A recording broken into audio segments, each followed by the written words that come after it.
Panorama group, जो सोचता है वो करता है।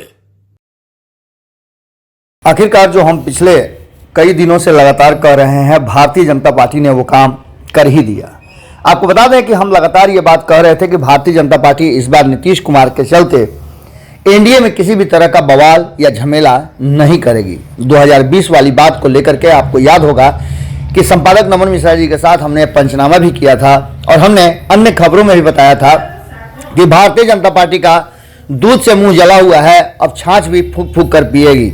आने वाला जो समय है उसमें प्रधानमंत्री के रूप में नरेंद्र मोदी को तीसरी बार बैठाना है, इसलिए भारतीय जनता पार्टी किसी भी तरह का कोई समझौता या पेंच नहीं छोड़ेगी। आपको बता दें कि पिछले 2 दिनों से चल रही बैठक का रिजल्ट सामने आ गया है।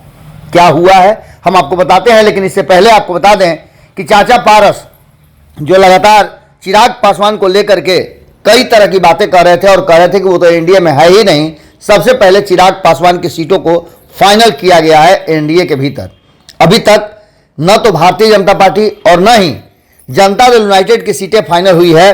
अभी भी कई सीटों पे पेच फंसा हुआ है, अदला बदली की तैयारी चल रही है।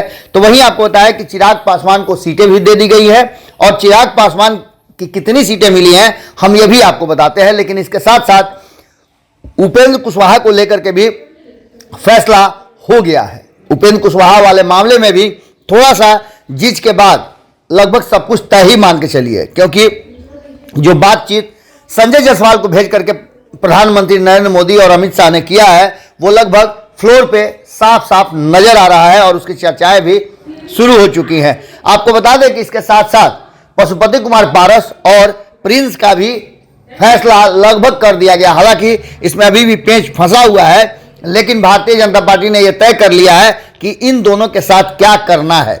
आपको बता दें कि पशुपति कुमार पारस को लेकर के भारतीय जनता पार्टी का स्टैंड बिल्कुल क्लियर था कि उन्हें या तो कोई अलग जिम्मेवारी दी जाए, नहीं तो उन्हें प्रिंस की जगह पर चुनाव लड़ने की बात कही जाए। लेकिन ऐसा होता हुआ दिखाई नहीं दे रहा है, क्योंकि पशुपति कुमार पारस यदि समस्तीपुर से चुनाव लड़ते हैं तो एक भतीजे के साथ तो उन्होंने कर ही दिया था जो करना है, अब दूसरे भतीजे के साथ उसकी सीट पर चुनाव लड़ते तो उनकी और भी बदनामी और किरकिरी होती और उनका राजनीतिक जीवन लगभग समाप्त हो जाता। ऐसे भी समस्तीपुर में बहुत बुरा ग्राफ आ रहा है लोक जनशक्ति पार्टी जो पशुपति कुमार पारस वाली है उसका।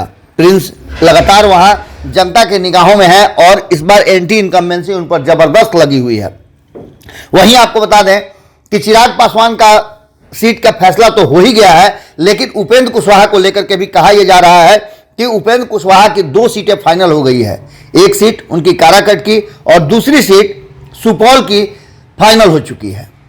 इन दोनों सीटों के लिए उम्मीदवार भी तय पहले से हैं और वहीं अगर बात करें तो एक सीट एमएलसी की दी गई है। जैसे पशुपति कुमार पारस को यह बता दिया गया है कि प्रिंस पासवान को इस बार एमएलसी बनाया जाएगा और उन्हें बिहार में कोई जिम्मेवारी दी जाएगी, तो उसी तरह से 2 सीटें लोकसभा की और एक बिहार में एमएलसी की सीट दी जाएगी, जो संभवतः माधव आनंद को देंगे उपेंद्र कुशवाहा। तो वहीं चिराग पासवान की बात करें तो चिराग पासवान को लेकर के जो सीटें फाइनल हुई है उसमें सबसे पहला सीट है हाजीपुर। हाजीपुर के बाद दूसरी जो सबसे महत्वपूर्ण सीट है वो है वैशाली की। वैशाली को लेकर के हालांकि अभी भी पेंच फंसा हुआ है, लेकिन जहानाबाद की सीट पर मुहर लग चुकी है। जहानाबाद की सीट हर हाल में चिराग पासवान ही अपने उम्मीदवार लड़ाएंगे। तो वहीं खगड़िया को लेकर के भी लगभग फाइनल हो चुका है कि खगड़िया की सीट भी चिराग पासवान को ही जाएगी। वहीं बात करें नवादा की तो नवादा सीट इस बार अपने रखा है भारतीय जनता पार्टी ने और जो उनकी ओरिजिनल सीट थी उस सीट को लेकर के भी बातें चल रही हैं। अब आपको बता दें कि इन सभी चीज़ों को ध्यान में रखते हुए 4 से 5 सीटें बताई जा रही है कि चिराग पासवान को फाइनल हुई है और एक सीट उन्हें राज्यसभा की दी जाएगी आने वाले समय में। इन सभी बातों को लेकर के जिस तरह से चिराग पासवान लगातार अपनी तैयारियां कर रहे थे और अड़े हुए थे, उसमें जमुई की सीट उनके हाथ से निकलती हुई दिखाई दे रही है और जमुई की सीट जदयू की तरफ शिफ्ट हो रही है। वहीं आपको बताएं कि एक सीट को लेकर के और भी पेच फंसा हुआ है। अब देखना दिलचस्प होगा कि वैशाली की जगह पर या तो वैशाली या फिर और कौन सी सीट वैशाली की जगह पर उन्हें मिलती है। लेकिन इतना मान के चलिए पूर्णिया भी उनके जो कहा जा रहा है कि लिस्ट में शामिल है। तो वैशाली या पूर्णिया में से नीतीश कुमार के आने के बाद नीतीश कुमार या तो वैशाली से अपने उम्मीदवार अगर उतारते हैं, जिसमें लवली आलन का नाम चल रहा था, तो ऐसी स्थिति में पूर्णिया उन्हें छोड़ना पड़ेगा और पूर्णिया चिराग पासवान को जाएगा। यानी 4 से 5 सीटें लगभग फाइनल हो चुकी हैं चिराग पासवान के लिए। वहीं 1 से 2 सीटें उपेंद्र कुशवाहा को मिलेंगी और एक एमएलसी की सीट मिलेगी।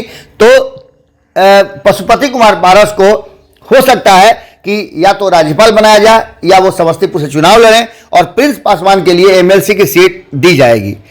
आगे देखना दिलचस्प होगा कि इसकी घोषणा कब होती है, क्या नीतीश कुमार के आने के बाद होती है या फिर पहले भी घोषणा हो जाएगी, क्योंकि भारतीय जनता पार्टी लगातार बातें कर रही है। इस बीच एक और बात सामने आई है कि कहीं ना कहीं मुकेश सहनी और जो जीतन राम मांझी हैं उनके लिए भी एक एक सीट भारतीय जनता पार्टी ने अभी रिजर्व रखा है। जुड़े रहिए भारत लाइव के साथ।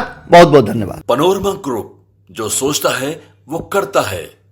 अगर ये वीडियो पसंद आई और वह बिहार के राजनीति और बिहारियत से सरोकार रखेनी तो सब्सक्राइब बटन दबा के चैनल के सब्सक्राइब कर ली। ओजे एगो घंटी बा, ओकरा बटन दबा देला से कुल सटीक और मारक खबर रुआ मुफ्त में मिल जाई। अगर रुआ पत्रकारिता के हमनी के नया प्रयोग में सहयोग कर चाहतानी तो ज्वाइन बटन दबा दी। पेटीएम नंबर नोट कर ली 9386816700। धन्यवाद।